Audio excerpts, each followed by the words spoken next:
So, you've had an interesting experience at Corbett. When were you at Corbett this year? I went there on 17th of November. 2016. You were there for how many days? It was 3 nights, 4 days. And you've had this fantastic experience which you're going to tell us about. Yeah, it was What date did this take place? It was on the first day we arrived there.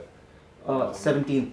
On 17th we reached Dhikala around lunchtime, Mhm. and this was safari post lunch. Mhm. We just got out of Dhikala and we were on the Sambar road, which is not too far from there, and we saw some jeeps standing that sighted this tiger across the Ramganga. You could see very brief glimpse of it through the dry grass. So we also waited there, hoping to get some better shots and some better views.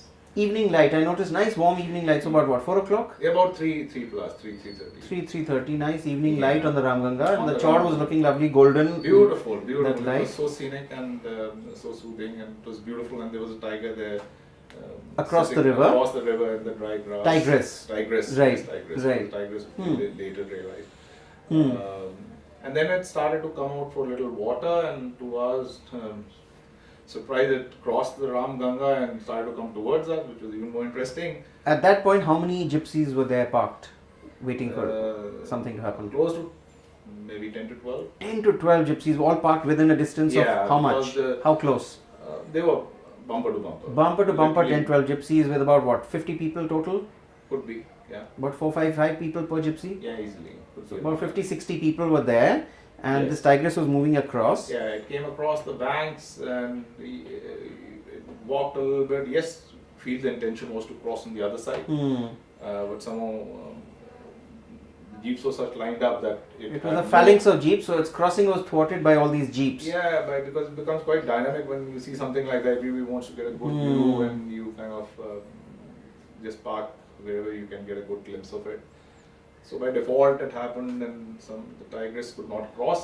Ended up going back towards the bank when the jeeps started moving here and there. Found its slot and went to the other side. So And eventually she crossed back because she couldn't cross this way. yeah, she crossed went back. on the other side where she wanted to be, and when the jeeps realized that we kind of missed it, it has escaped us.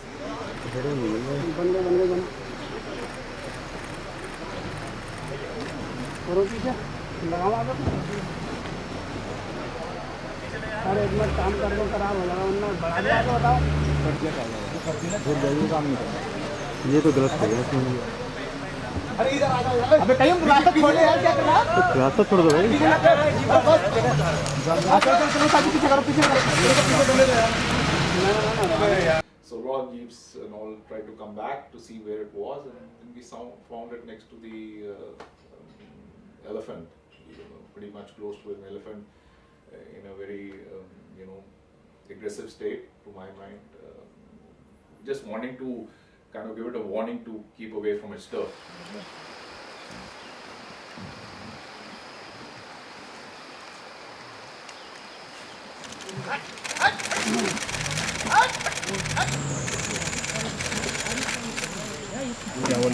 So the elephant came in later with the guests. Elephant was in and around, but came and parked itself. So there were about a close. dozen gypsies and an elephant. And an so elephant, close yeah. to about 70 people possibly. 65, I don't 70 know people, exactly, yeah, but quite a give or few take, people. Give or take. Were people being noisy or silent? Not too noisy, but yes, the general excitement and the talking is always there.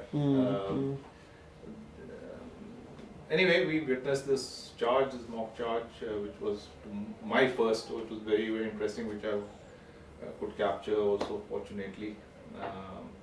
And thereafter it mocked, when the elephant moved, it went after it again, the second time. Okay, It was two okay. within a span of a few minutes. And then the third was, it went behind a gypsy as a third mock charge. So that was pretty surprising for me as to, I haven't seen 3 mock charges in in a fact- stint of a few minutes. Right.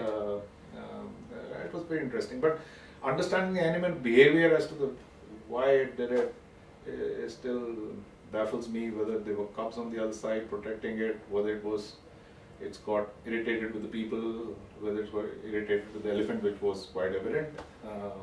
But we really don't know. At any rate, she had to cross the river twice in winter, Yeah. cold water.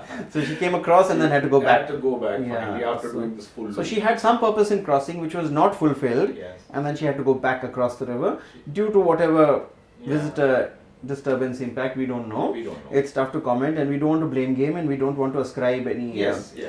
blame. But I myself personally am rather disenchanted with the way tiger tourism is conducted in India. For the large part, in some areas it happens in a fairly responsible fashion, but in some parks like Bandhavgarh and Ranthambore, very often you do have this gypsy rush in the morning at 5:36 in the morning when the parks open, Correct. where you have dozens of gypsies going in at every gate, and they're allocated as per a certain fixed number and things like that. It's a good system that the forest department has put in place, Right. but in reality it ends up becoming a rush, Yes. True.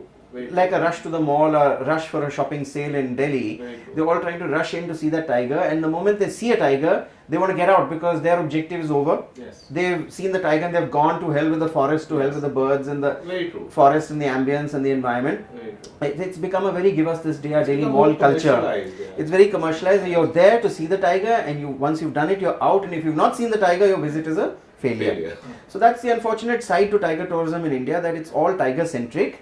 And when we are actually in the forest, and if there's a flycatcher to the right and a tiger to the left, chances are we'll want to look at the flycatcher and photograph the flycatcher and ignore the tiger, because there are That's some right. things that are more beautiful and preferable to us. True. And a tiger that's being browbeaten by a dozen gypsies is not a pretty sight, not for us and not for the tiger either.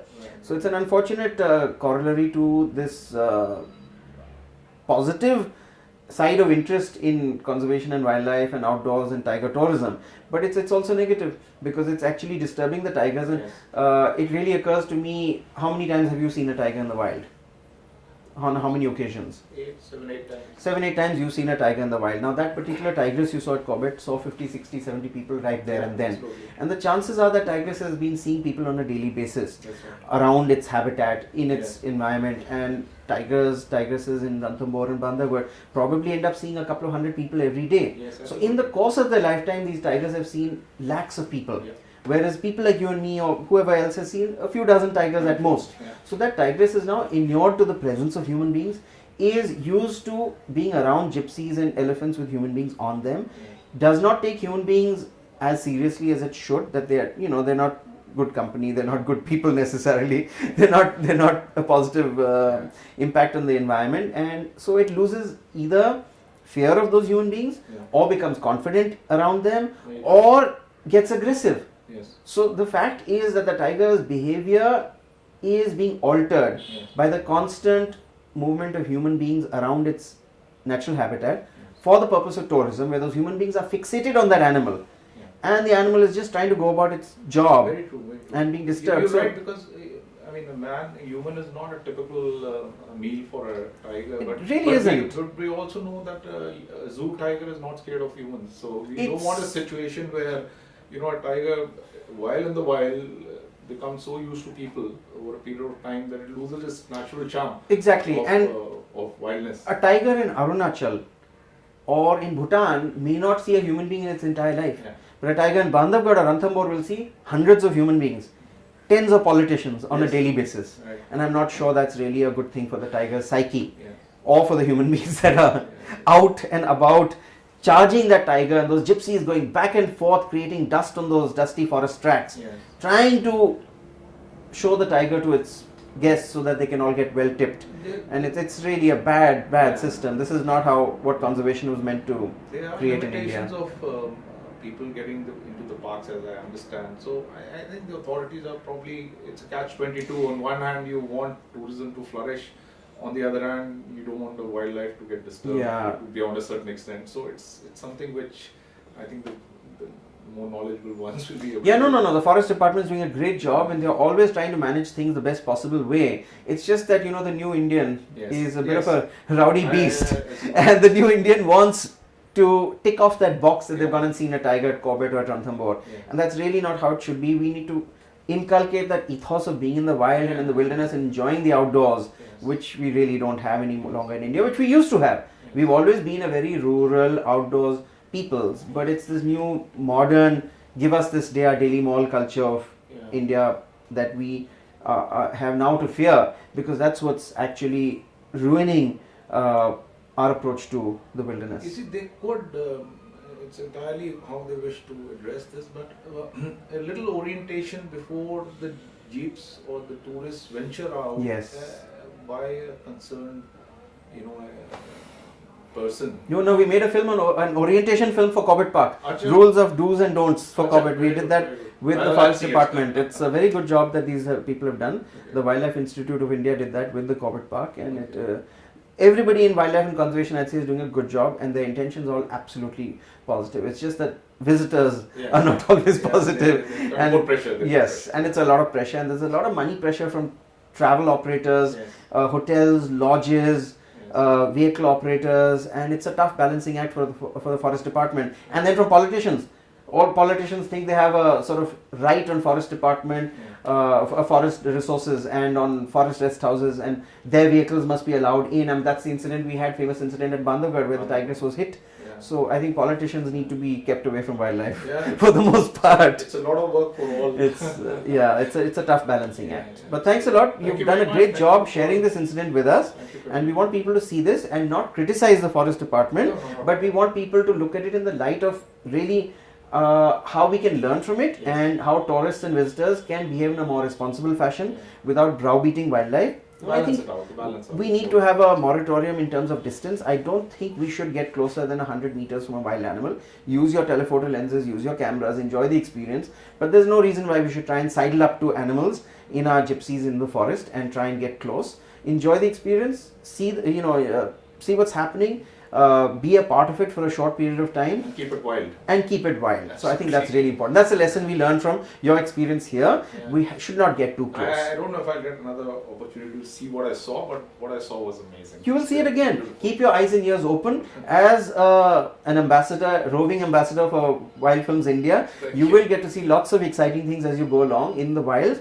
Keep sharing your stuff with us, sharing your images, and keep your eyes and ears open. With pleasure. And you never know what you're going to come across. There's a lot of exciting things to be seen, whether it's shopping at a mall in Delhi Yeah. or in the forest. Chances are the excitement is far greater Yeah. in the forest. Sure. So let's enjoy that. Let's get outdoors, behave responsibly, enjoy India's wilderness Thank you. areas. Yeah? Thank you very Thanks, much. Harmit. Thank you.